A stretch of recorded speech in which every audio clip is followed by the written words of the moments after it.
ये कहानी इस दुनिया के सबसे बड़े टाइटैनिक जहाज के डूबने की कहानी है, जिस जहाज के साथ दुनिया का सबसे बेशकीमती हीरा और कुछ ऐसी यादें भी हमेशा के लिए डूब गई, जिसके बारे में दुनिया को कुछ नहीं पता। Bollywood silver screen presenting Titanic. साल 1996, जहां समंदर के बीचों बीच हमें कुछ रिसर्चर्स और कुछ ट्रेजर हंटर्स को दिखाया जाता है। दरअसल ये सब के सब यहाँ पर एक खास नेकलेस की तलाश में आए हैं। ये वही जगह है जहाँ पर आज से कई साल पहले दुनिया का सबसे बड़ा जहाज, जिसका नाम टाइटैनिक था, वो आइसबर्ग से टकराने की वजह से डूब गया था।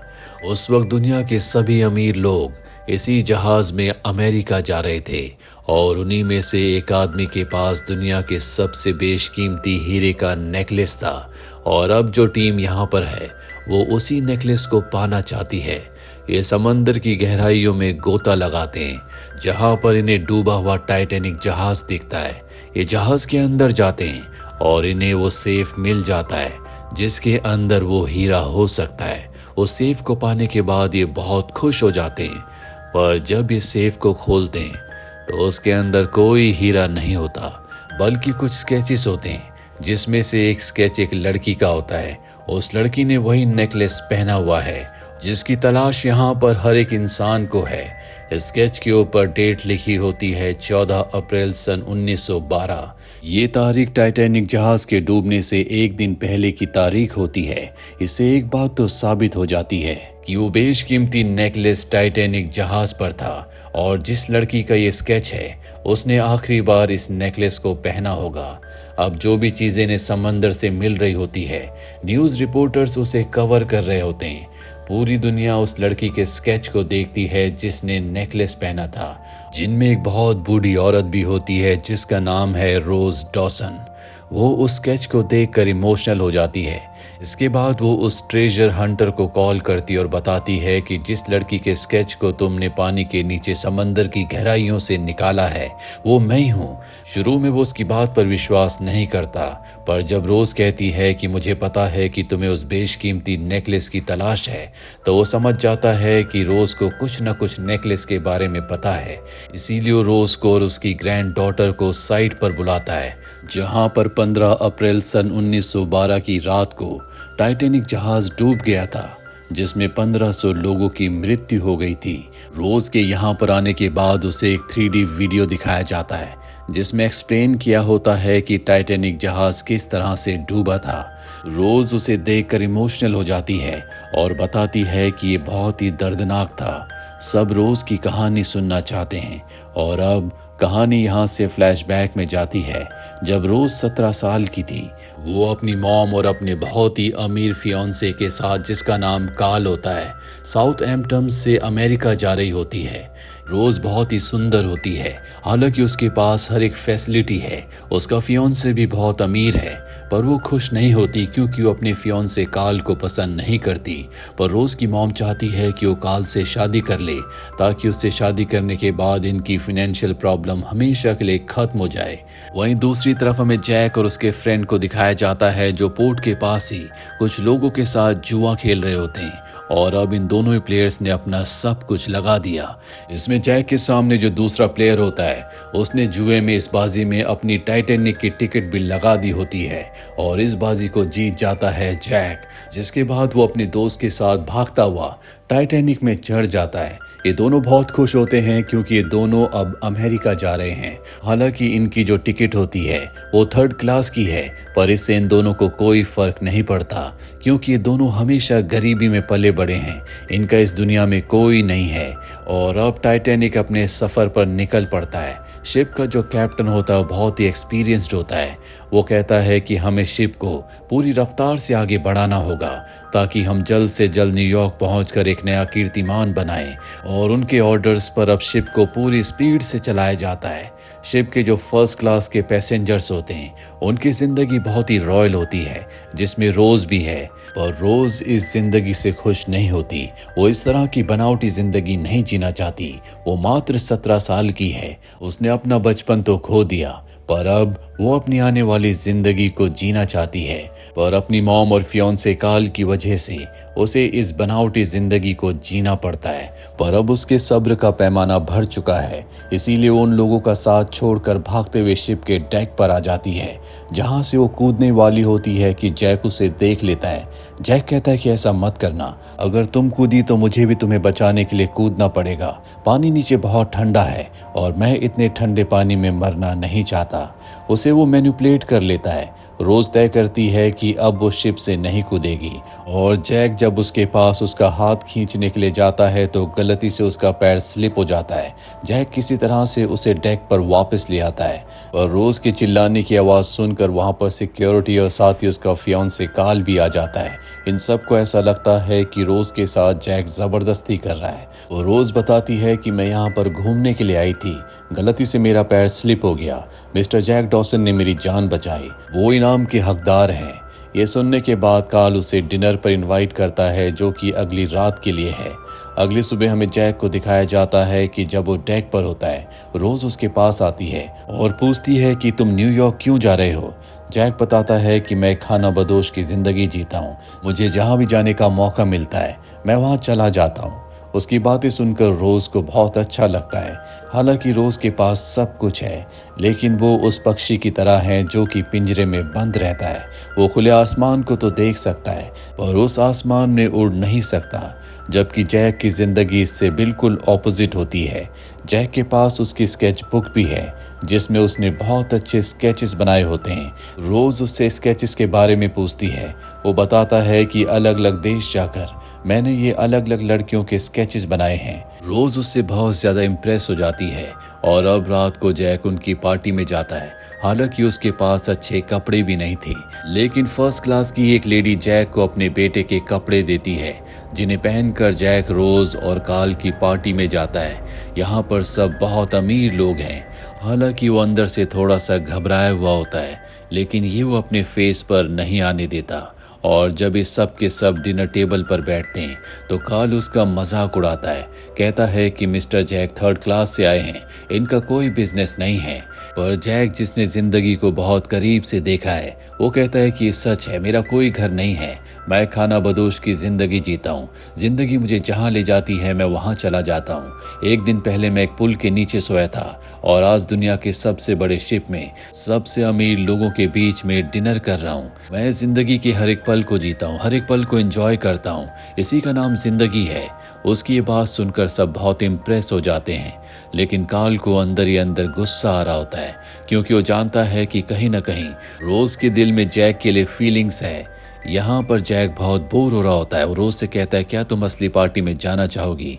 वो कहती है हाँ, जिसके बाद वो उसे नीचे थर्ड क्लास में ले जाता है, जहाँ पर लोग गा रहे होते हैं, नाच रहे होते हैं, शराब पी रहे होते हैं।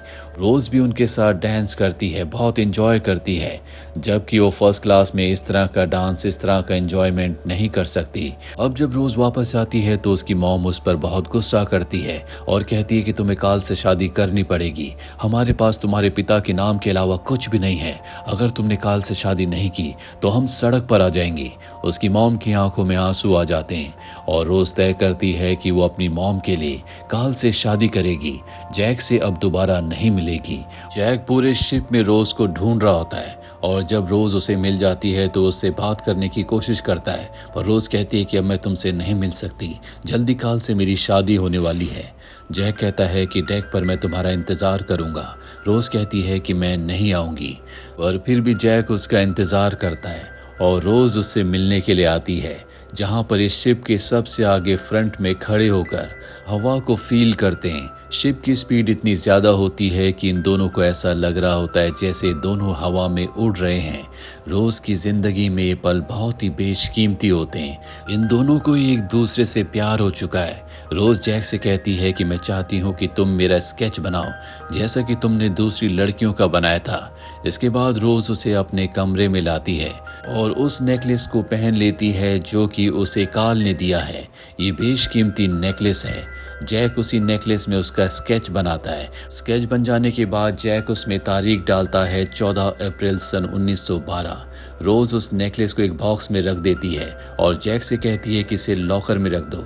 जैक उस बॉक्स के साथ अपनी स्केच बुक भी लॉकर में रख देता है। तभी यहाँ पर काल का आदमी आ जाता है जिसे उसने रोज का पीछा करने के लिए भेजा है। ये दोनों उससे बचकर भागते हैं और उस जगह पहुंच जाते हैं जहां पर लगेज होता है। वहां पर एक कार भी होती है और इस कार में पहली बार इंटीमेट होते हैं। इसके बाद ये दोनों यहाँ से भागकर ऊपर डेक पर चले जाते हैं जहां पर शिप के 2 क्रू मेंबर्स जिन्हें लुकआउट कहा जाता है जो आगे के रास्ते को देखते हैं, वो दोनों भी इन्हें देख रहे होते हैं। दरअसल अब ये दोनों एक दूसरे के साथ बहुत ज्यादा खुश हैं। तभी एक लुकआउट सामने दूरबीन से देखता है जहां पर एक आइसबर्ग होता है, यानी कि बर्फ की एक बहुत बड़ी चट्टान, और अगर टाइटैनिक उससे टकराया तो उसके टुकड़े टुकड़े हो जाएंगे। इसीलिए शिप का सायरन बजा देता है और नीचे बताता है कि शिप के सामने एक बहुत बड़ा आइसबर्ग है, हम उससे टकराने वाले हैं। ये सुनकर सब के सब बहुत ज्यादा घबरा जाते हैं। शिप के सभी इंजन्स को बंद करके रिवर्स कर दिया जाता है। साथ ही शिप के स्टीयरिंग को पूरी तरह से घुमा दिया जाता है ताकि ये बर्फ की चट्टान से ना टकराएं।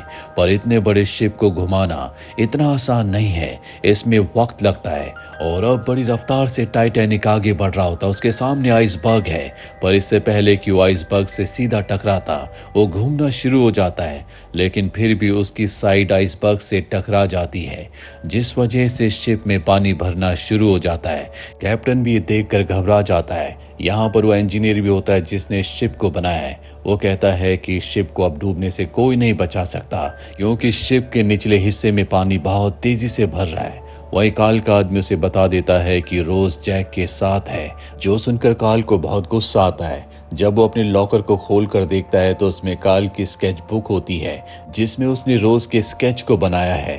वो पुलिस को कंप्लेंट करता है कि मेरे लॉकर से वो बेशकीमती हीरा गायब है जो कि जैक ने चुराया है, और अब जैक को बुलाया जाता है। उसके साथ रोज भी होती है। यहाँ पर काल का आदमी बड़ी चालाकी से जैक के कोट की जेब में उस बेशकीमती हीरे को डाल देता है जिस बारे में जैक को कुछ पता नहीं चलता। और जब जैक की तलाशी ली जाती है तो उसकी जेब में हीरा मिलता है, जिस वजह से उसे सिक्योरिटी अपने साथ ले जाती है। वहीं अब शिप में पानी बहुत ज्यादा भर चुका है। हर जगह अफरा तफरी का माहौल होता है। शिप में बहुत सारी रेस्क्यू बोट्स भी होती है। एक बोट में 65 लोगों को बैठाया जा सकता है जिन्हें 70 लोगों के वेट से तोला हुआ है, लेकिन यहाँ पर सबसे पहले फर्स्ट क्लास के लोगों को प्रेफरेंस दी जाती है। और एक बोट में जिसमें 65 से 70 लोगों को बिठाया जा सकता है उसमें मात्र 12 से 15 लोग होते हैं, क्योंकि ये सब के सब फर्स्ट क्लास के लोग हैं। सबसे पहले बच्चों और फीमेल्स को बोट पर बैठाया जा रहा होता है। वही रोज को दिखाया जाता है जो अब काल के साथ है।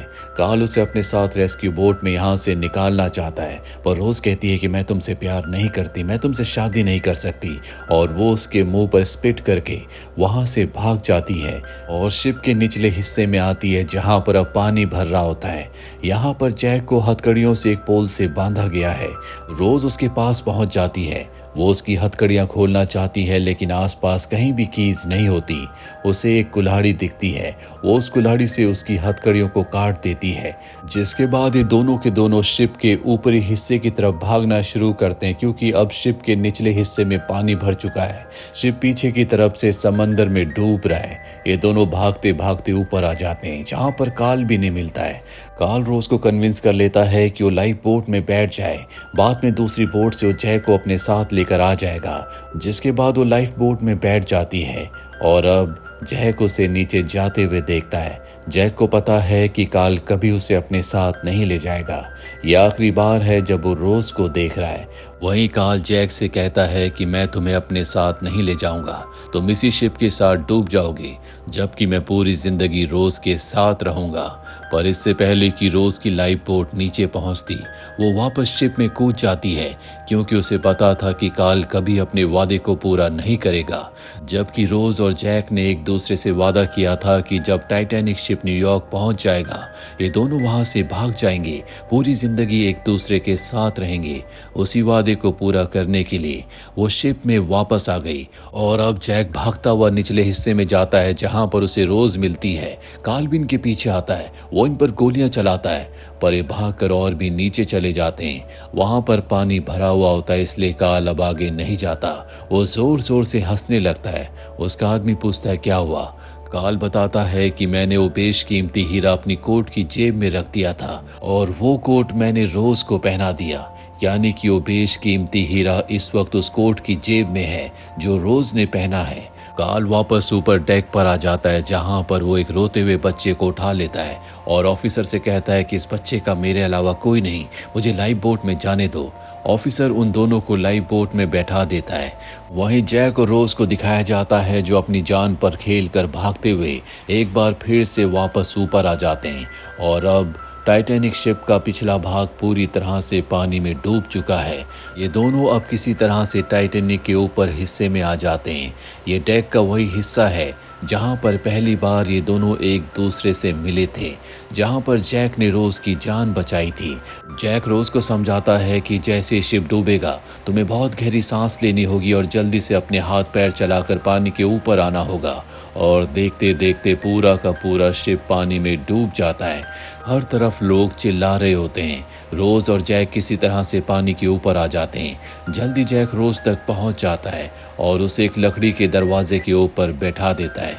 पानी बहुत ज़्यादा ठंडा है, जिस वजह से लोग मर रहे होते हैं, उन्हें हाइपोथर्मिया हो रहा होता है और धीरे धीरे लोगों के चिल्लाने की आवाज़ शांत होना शुरू हो जाती है।